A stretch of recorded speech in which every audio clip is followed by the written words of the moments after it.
So in news this week, it's kind of a slow news week. Pretty much. We were digging for some stuff to talk about. I think the big news of the week is Mickey Rourke is officially signed on for Iron Man 2 to play the Russian villain, that's all they're telling us right now. Keeping it very vague right now. And apparently they upped his salary. Well, his sure. low ball of $250,000 was kind of upped after now they can call him Academy Award nominee. Right. Right. And the other big news is Emily Blunt was up for the Black Widow, and she had to drop out. So her replacement, which is not Elijah Dushku, which we kind of wanted, is Scarlett Johansson, which I think they had to lowball her, I'm thinking. Really? Scarlett Johansson? You're telling me of all the talented actresses in Hollywood who could play a femme fatale, Scarlett Johansson? And a Russian femme fatale, so it's going to be Scarlett Johansson with a Russian accent. Yes, so... Didn't she ruin enough comic books when she did The Spirit? And look at this one. Go back a few episodes and she's like, I can't wait to see The Spirit. I couldn't wait to see The Spirit. And just like, but I can't stand Scarlett Johansson. I can't stand her. So there's that. In another news, which I'll sit down and shut up of this one. I'll just go outside and have a smoke or something. I don't even smoke. American Idol last night. Well, first of all, they got rid of the first two last night. It was Michael Jackson week. I'm a big Michael Jackson fan. It was a tough night to watch him butcher some of my favorite songs.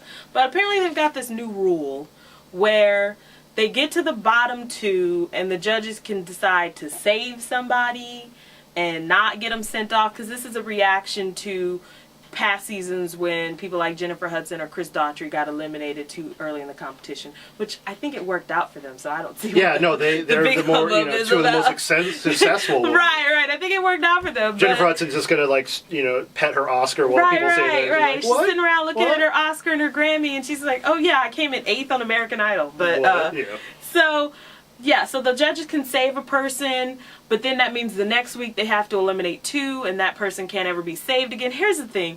Ryan Seacrest could not have made it sound more difficult when he was explaining it last night. He could not have been more confusing trying to explain this rule. Well, he normally is. And I was just like, really, Seacrest? And here's the thing. They said this is what they do on the French version of American Idol, and it works really well there. Well, it's not called American Idol. No, it's called like Nouveau Star or something. Yeah, okay. But, semantics. they also have the British version, which started out as Pop Idols, now called X Factor. And what they do on that show is they have a bottom two.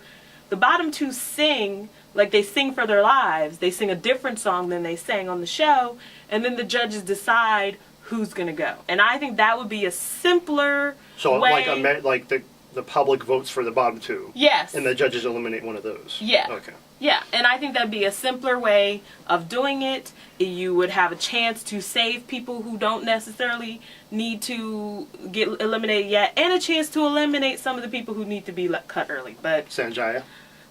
I wasn't saying anything. I wasn't saying any names. I don't even watch that, but I just know these people. That shows how bad this is, like a sickness. So that's the new rule, but I don't really think it's going to come into play too often. Well, they said you can only use it once, right? For a specific contestant. So like once you get saved, you can never be saved again. But yeah, I don't think it's going to really work. I bet you they only try it this one time. Okay. The other news that we found was that the nominations were announced for the Saturn Awards. And these are awards that are given out to the Academy of Science Fiction and Fantasy. So all the nominees are around sci-fi and fantasy films. And first of all, just to give you a quick breakdown of the films, Dark Knight, of course, killed the competition with 11 nominations. Second was Benjamin Button with 9, and then Iron Man with 8. So right there it tells you it's a lot different from the Oscars, because Slumdog Millionaire only got 2. Even that. And I think one of them's for like a best international film or something. Okay, well. But for best sci-fi film, it's just a questionable category. If Iron Man doesn't win against like Jumper, The Day the Earth Stood Still, Eagle Eye, The Incredible Hulk, and Indiana Jones, like come on. Yeah, that's kind of... They put Dark Knight in the action-adventure category against Changeling. Now, I haven't seen it, but is it really an action-adventure? It's a thriller. Oh, well, it's also called action-adventure thriller. Yeah. Valkyrie, Traitor, Quantum of Solace, and Gran Torino. I mean, Dark Knight's obviously going to win. argument there. Wanted, they called that a fantasy film, which I think they really should have put that in the action-adventure category. So it seems just a little Yeah, iffy I think it has on more some of chance them. in fantasy, though. Best Actor, Christian Bale, Tom Cruise, Robert Downey Jr., Harrison Ford, Brad Pitt, and Will Smith for Hancock. I think Downey Jr. could take this one. Yeah, it's really going to be between him and Christian Bale. It's going to be like a battle of the superheroes. Yeah. Actress, Cate Blanchett, Maggie Gyllenhaal, Angelina Jolie, Julianne Moore, Emily Mortimer, and Gwyneth Paltrow.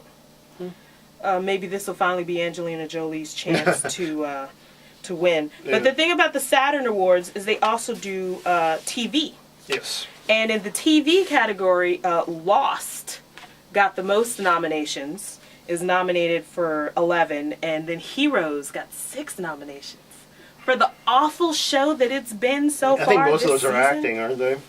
A lot of them, I think, are. Like Kristen Bell and Adrian Yeah. Here's television. So for best show, we've got Fringe, Heroes, Life on Mars, Lost, Terminator, and Supernatural.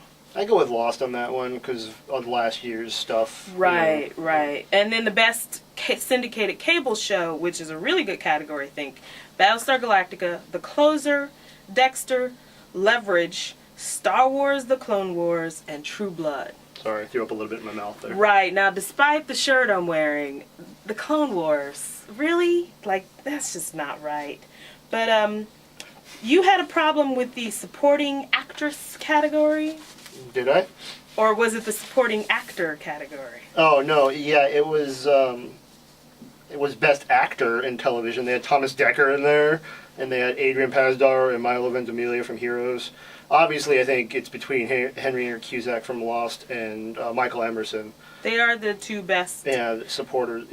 But out of all the people they could have nominated from Heroes, Yeah. you know, Jack Coleman. Oh, yeah, no Jack Coleman. Masi Like, Oka, that's... you know, Greg Grunberg. Everybody else on that show Let me see is something. better. Yeah, Hayden Panettiere got nominated for Heroes, but the mom, Angela Benton, you know. Yeah. Everybody else on that show is great, and they nominated the 3 worst people on the show. Yeah, so at least just, Alan Dale from Lost got nominated. that just makes the nominations feel a little bit. I was happy with Anna Torv got nominated for Fringe. I know you like Fringe. I think she's good on that. I think that Joshua Jackson got screwed out of Best Actor, Supporting Actor. Mm-hmm. Say what you want about Dawson's Creek or anything, he's really funny on Fringe. He's really good. All right. And he's like sort of the person where, he's like the normal one, even though he's really smart. But Hey, I like Joshua Jackson. You're preaching you know. to the choir. And Dev Patel got nominated, which that's just Dev Patel with his one look. Oh, I was going to let you know that also up for Best International Film is In Bruges. Oh, perfect. So hopefully that will beat out Slumdog Millionaire. And I'm actually, speaking of movies coming up, I should be getting Happy Go Lucky in the mail today from Netflix. Oh, all right. So hopefully I'll have a nice little review.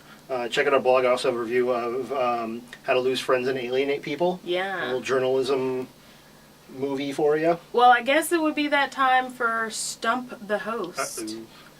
It's my turn to ask you a question. I'm ready. So we've been talking about George Clooney because he's making his triumphant return to ER tonight. Yes. Well, Possibly. Yeah. Maybe. yeah. But, so I wanted to ask you, what do you think, according to Oh, no. IMDb, what is George Clooney's highest rated film? Well, my brain would say Syriana because he got the Oscar for it, but I'm thinking that's wrong. I want to say Out of Sight, but no. It's not The Peacemaker. I don't know, I'm just going to go say Syriana, I guess. No, it's not. It is Oh Brother, Where Art Thou? Oh, well, I never saw it. And just in case you're wondering, Batman and Robin is his lowest rated film. Of course. That's a no-brainer. Wow, so on that note, check out our blog, inskateblog.blogspot.com. We'll have some good every stuff on single there. day. Check out everything else and check us out next week.